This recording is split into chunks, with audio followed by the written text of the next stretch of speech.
Imagine turning down an offer of $44 billion. A sum so colossal it's difficult to truly comprehend, even in today's dizzying tech landscape. Now, imagine that decision setting in motion a chain of events that would, just a few years later, see the very core of your company sold for a mere fraction of that amount. This isn't a hypothetical cautionary tale, it's the very real, and in many ways tragic, story of Yahoo. A company that once defined the internet for millions, stood at a crossroads with an unimaginable sum on the table, said no, and ultimately, lost almost everything. How did a pioneer of the digital age make such a monumental miscalculation? And what lessons can we learn from the epic rise and spectacular fall of Yahoo? Before Google became a verb, before social media connected the world, before smartphones put the internet in our pockets, there was Yahoo. It began, as many great tech stories do, in a Stanford University trailer.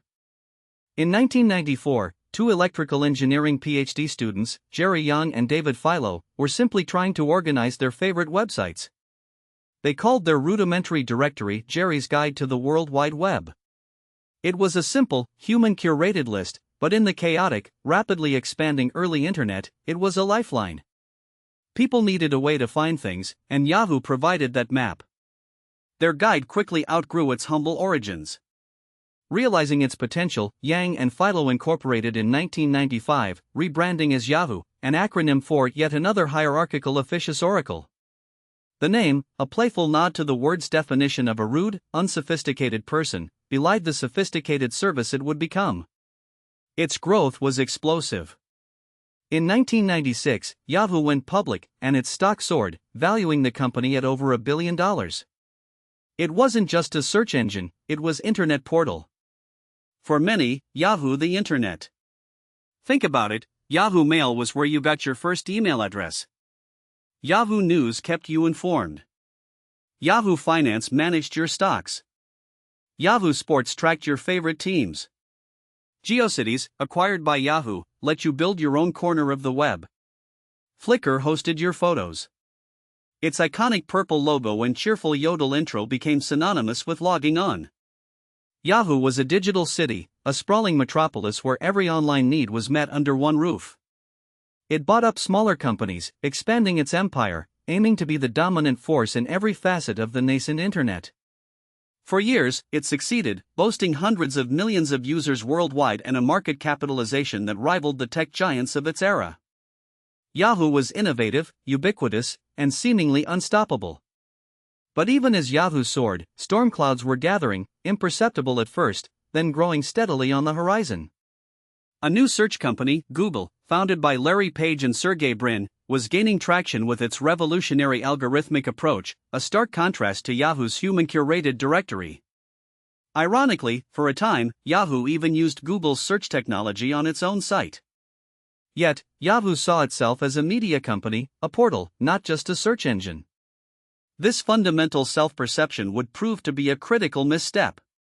By the mid-2000s, Google's dominance in search and online advertising was undeniable, and Microsoft, the perennial tech powerhouse, felt increasingly threatened. Bill Gates, then still deeply involved, saw Google as the next major challenger to Microsoft's desktop supremacy. Microsoft needed to bolster its online presence, particularly its search engine, and its nascent advertising network. They needed a partner, a major player with a massive user base and a wealth of online assets, to truly take on Google. Their gaze turned to Yahoo.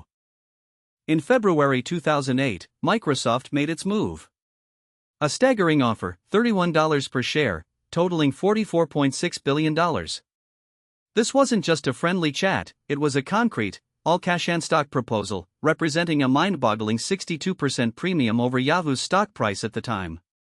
For many shareholders, it was an immediate windfall, a chance to cash out at an extraordinary valuation. But inside Yahoo, a different narrative was taking hold. The company was in transition, with co-founder Jerry Yang recently returned as CEO after Terry Semmel's departure. There was a strong belief, particularly within Yahoo's leadership and board, that the company was worth far more than Microsoft was offering. They saw their valuable stakes in Alibaba and Yahoo Japan, their massive user base, and their potential for a turnaround as undervalued. They believed in Yahoo's independent future. The negotiations dragged on for months, a tense standoff between two tech titans. Microsoft sweetened the deal, hinting at an even higher price. But Yahoo held firm, convinced of its own intrinsic, untapped value. On May 3, 2008, Yahoo officially rejected Microsoft's final offer, calling it undervalued and not in the best interests of our shareholders. It was a moment that would forever be etched into the annals of corporate history, a turning point from which Yahoo would never truly recover. The market's reaction to Yahoo's rejection was swift and brutal. Yahoo's stock plummeted immediately, wiping billions off its market capitalization overnight.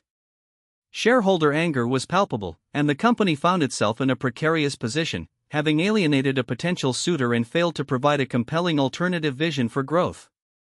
The decision, intended to assert Yahoo's strength, instead exposed its vulnerability. From that point on, Yahoo entered a period of tumultuous decline. The company struggled to compete with Google's relentless innovation in search and advertising, while also being outmaneuvered by the rise of social media platforms like Facebook. Its leadership became a revolving door of CEOs, Jerry Yang, Carol Bartz, Scott Thompson, and finally, Marissa Mayer. Each brought a new strategy, a new promise of turnaround, but none could stem the tide. Yahoo missed the boat on mobile, a critical shift that redefined how people access the internet. While competitors were building sleek, intuitive mobile apps, Yahoo's mobile offerings lagged. Acquisitions meant to revive the company, like the $1.1 billion purchase of Tumblr in 2013, failed to generate significant revenue or reignite user engagement. Tumblr, once a vibrant blogging platform, declined under Yahoo's ownership, eventually being sold for a fraction of its acquisition price. Compounding its woes, Yahoo suffered massive data breaches that became public in 2016, but dated back to 2013 and 2014. Billions of user accounts were compromised, eroding trust and further accelerating user flight. This was a catastrophic blow to a company already struggling to retain its relevance. The once mighty internet portal was now seen as outdated, insecure, and increasingly irrelevant. By 2016, the inevitable happened. Yahoo announced it was selling its core internet business, its iconic portal, email, news, and advertising tools, to Verizon for a paltry $4.83 billion. This was less than a tenth of what Microsoft had offered just 8 years prior. Even then, the price was further reduced to $4.48 billion after the scale of the data breaches became fully clear. The sale marked the end of an era. The remaining parts of Yahoo, primarily its valuable stakes in Alibaba and Yahoo Japan, were spun off into a new entity. The Yahoo brand, once so dominant, became a subsidiary of Verizon's Oath division, later rebranded as Verizon Media, and then finally sold again to a private equity firm in 2021. Yahoo's story is a profound cautionary tale in the fast-paced world of technology. It highlights the dangers of corporate hubris, the perils of failing to adapt to seismic market shifts, and the critical importance of recognizing one's true value and competitive landscape. What if Yahoo had accepted Microsoft's offer? The combined entity could have mounted a far more formidable challenge to Google's search and advertising dominance, reshaping the very fabric of the internet as we know it today. Yet, it's also important to remember Yahoo's pioneering spirit. For many, it truly was their introduction to the World Wide Web. It innovated, it connected, and it laid much of the groundwork for the digital world we now inhabit. Its downfall wasn't due to a lack of talent or early vision, but a failure to evolve, to make difficult strategic choices, and to acknowledge the encroaching shadows of more agile competitors. Yahoo's rejection of $44 billion isn't just a financial footnote, it's a stark reminder that in the relentless currents of technological change, even the biggest ships can sink if they refuse the life raft. What do you think? Was Yahoo's decision to reject Microsoft's offer the biggest blunder in tech history, or a principled, if ultimately tragic, stand?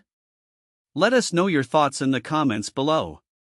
If you found this deep dive into Yahoo's rise and fall insightful, please give this video a like, and don't forget to subscribe to our channel for more stories from the world of technology. Hit that notification bell so you never miss an upload. Thanks for watching.